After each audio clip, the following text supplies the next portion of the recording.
Hey YouTube, welcome to Maddie Makes. We're here with another video. Today I'm making a roux. And the reason I'm making a roux is because I'm going to be making gumbo later on today and I need to get this roux done and cooled off, okay? So a roux is, I always call it like a gravy starter. You don't just use it for gumbo, you can also use it to make gravy. Let's just say I like smothered pork chops. I can create a roux to make the gravy for the smothered pork chops. Okay, so and it's real simple. Okay, and you can make a roux in different shades. So you go from a light roux all the way to a dark chocolate roux. Today we're looking for the dark chocolate roux for the gumbo. Okay, and it's kind of, I'm just preparing you. The roux is time consuming, so if you don't have time, this is not the dish for you to make in a rush. It's probably going to take, and it all depends on how high you set your flame and how you manage your flame. The roux requires a constant stirring process. So it doesn't burn. It could really easily burn, and if you burn it, you'll smell the burn. And please do not put that in your dish. You need to throw it out and start all over again. So keep in mind, at a medium flame, this is probably going to take at least 25 to 40 minutes to make. Okay, but we'll see as we go along. It's a little different every time I make it. But to make a roux, you need equal parts of flour and equal parts of some sort of fat. I'm using canola oil. Okay, that's what I'm using today. That's what I use to make my gravies.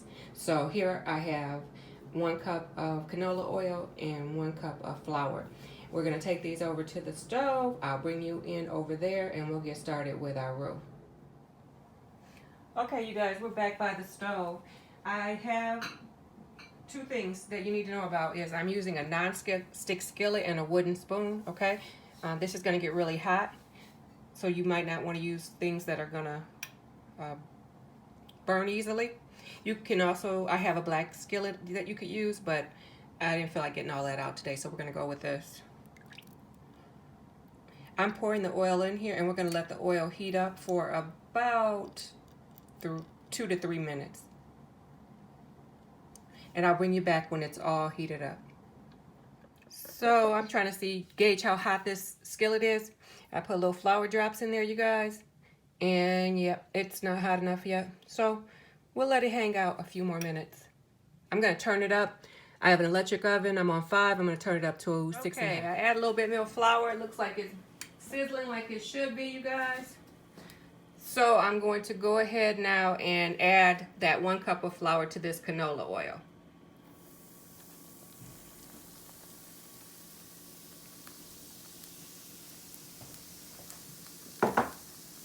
And that's where we start stirring.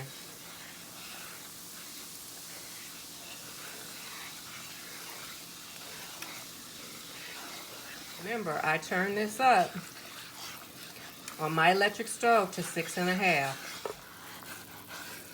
Trying to get all the lumps out.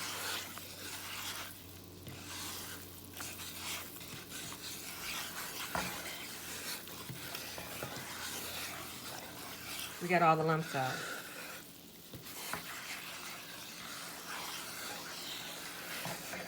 Now at 6 and a half, I'm going to get, it's on the temperature, 6 and a half is the setting.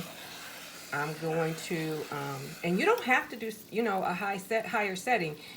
If you go a lower setting, it's just going to take you longer to get to your color, okay? Again, you have to keep stirring this, and you have to keep stirring it. Do not leave it unattended because it can burn super fast.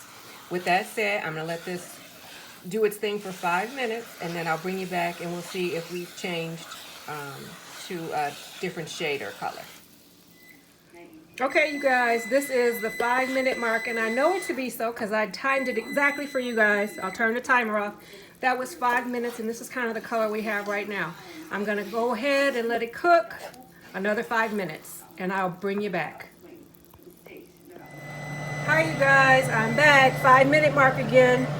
I'm going to go ahead, keep stirring. We're just in that light brown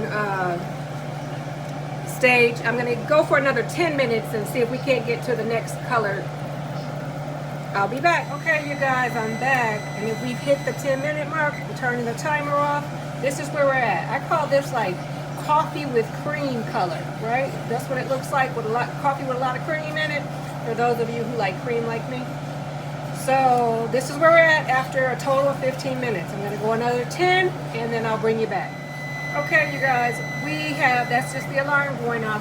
We have met another 10-minute milestone, and this is what I have so far. A lot of people, you guys, would stop here. But this is not what I'm looking for. I'm looking for dark brown. This is like a light brown kind of color, maybe even caramel. So I'm gonna go, we've already spent 25 minutes doing this, so as you can see, and I did turn it down to 5 because I did not want it to burn, and this pan is probably very hot right now. So see, you have to even manage your heat. I am going to keep going for another 10 minutes and then I'll bring you back. Okay, YouTube, the timer went off again. We have met the 10-minute mark. I'm going to turn that off. So now, if you can see, we have reached that place of kind of like the whole chocolate. We are chocolatey. Now, this is again not where we want to stop for gumbo. We want dark chocolate. So we're going to keep on going. Already we have done 35 minutes. So I'm going to go ahead and keep going. I'm going to go another 10 and we'll see where we are then, and I'll bring you back. And remember, I am still stirring. I have been stirring here for 35 minutes, okay? And so you got to have that patience if you're going to make this roux. Okay, YouTube, I'm back, and that is another 10 minutes. So altogether, I have been stirring this roux for 45 minutes, and it's still not the color that I wanted. Let me turn the timer off. And so I am going to go another 10 minutes, but there are a few things that I wanted to just point out to people who are maybe new to making a roux. I really had to play with the temperature when I was making this roux. When you feel the bottom of your spoon kind of moving slowly through the roux, that probably means your pan is too hot and you need to turn it down. Because what you don't want is for your roux to end up burning, okay? So just go ahead. I've been playing.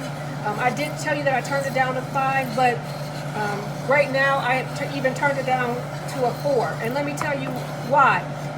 As you continue to do this, your pot, your cooking vessel continues to get hot.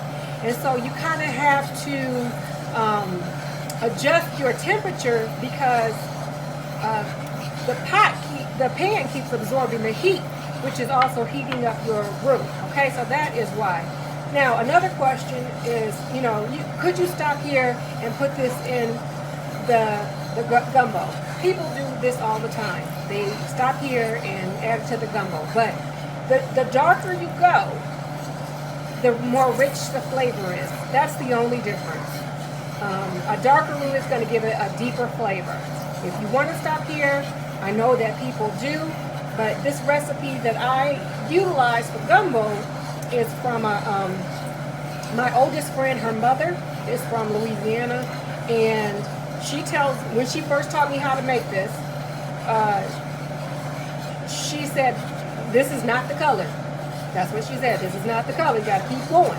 And so based on this, she's been making gumbo all her life, and her mama made gumbo, and they are from Louisiana. I'm going with what she tells me to do, if that makes any sense. So I did look at the clock while I was talking to you. 2 minutes elapsed. So I'm going to go ahead. I'll come back. I'm going to go for another 10, which is going to be a total of another 12 because I talked to you for 2 minutes. Bring you back in a few. Okay, you guys, I'm back, and we have finally got the color that we want, as you can see here. Okay, this is what we were looking for. It took me a total of about 55 minutes to get it to this consistency. Now, yeah, it took me 55 minutes. It may have been an hour. It may have gone another 5 minutes or so, but it just takes a while, and it all depends on your heat. I could have turned my heat up more, but I was finding that difficult for me to manage. So I kept my heat slow and steady. like between 4 and 5, and in the end I went a little bit high to 6. Okay, but this is what it looks like when I let it cool. It's very, very hot. I'm going to let it cool for a little while, and then I'm going to pour it into a container, and this is what I'm going to use for my gumbo. Okay, I'll bring you back when I pour it up. Okay, YouTube, I am back. Here we go. This is it. This is my roux. I'm all done with it, and we're going to go ahead and make that gumbo. So if you liked my video, please give it a thumbs up. If you'd like to see more, please subscribe. See you next time.